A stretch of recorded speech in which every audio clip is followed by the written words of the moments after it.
Petroleum मसनूआत की कीमतों में बड़ा इजाफा, अवाम पर महंगाई का एक और बम, हंगामा खेज इजाफा। हुकूमत ने IMF के मुतालबे पर पेट्रोलियम मसनूआत की कीमतों और गैस के नरखों में इजाफा कर दिया। पेट्रोलियम मसनूआत की कीमतों में 22 रुपए तक इजाफा कर दिया गया है, जबकि गैस की कीमतों में 113% तक इजाफा कर दिया गया है। पेट्रोल की कीमत में 22 रुपए 20 पैसे इजाफे के बाद पेट्रोल की नई कीमत 272 रुपए फी लीटर हो गई है। हाई स्पीड डीजल की कीमत में 17 रुपए 20 पैसे का इजाफा, हाई स्पीड डीजल की नई कीमत 280 रुपए हो गई। लाइट डीजल की कीमत में 9 रुपए 68 पैसे के इजाफे के बाद उसकी नई कीमत 196 रुपए 68 पैसे हो गई। मिट्टी का तेल 12 रुपए 90 पैसे महंगा, फी लीटर मिट्टी का तेल 202 रुपए 73 पैसे का हो गया। नई कीमतों का इतलाक फौरी तौर पर नाफिजुल अमल हो गया है।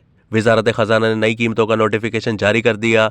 Oil and gas regulatory authority यानी ओगरा ने गैस की कीमत में 113% तक इजाफा कर दिया है। ओगरा की जानिब से जारी एलामिया में कहा गया है कि घरेलू सार्फिन को प्रोटेक्टेड और नॉन प्रोटेक्टेड कैटेगरीज में तकसीम कर दिया गया है। एलामिया में कहा गया है कि प्रोटेक्टेड कैटेगरीज के 4 स्लैब्स बना दिए गए हैं।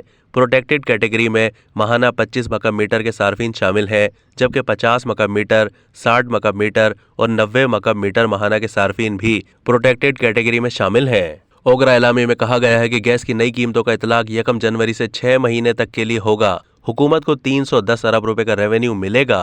इक्तिसादी राब्ता कमेटी ने सुई गैस की कीमतों में इजाफे की मंजूरी दे दी। हुकूमत ने माया पेट्रोलियम गैस यानी LPG की कीमत भी बढ़ा दी है। LPG का घरेलू सिलेंडर 26 रुपए 62 पैसे महंगा कर दिया गया है और LPG के 11.8 किलोग्राम के घरेलू सिलेंडर की कीमत 3141 रुपए 29 पैसे हो गई है। नोटिफिकेशन के मुताबिक फी किलो LPG 2 रुपए 26 पैसे महंगी होकर 266 रुपए 21 पैसे हो गई। LPG की कीमत में इजाफा GST की शरह 17 से बढ़कर 18% होने के बाइस हुआ। कीमतों में इजाफे का नोटिफिकेशन जारी कर दिया गया है और नई कीमत का इतलाक फौरी तौर पर हो गया है। अब तक के लिए इतना ही। मजीद मालूमात के लिए डेली जंग के YouTube चैनल को सब्सक्राइब कीजिए।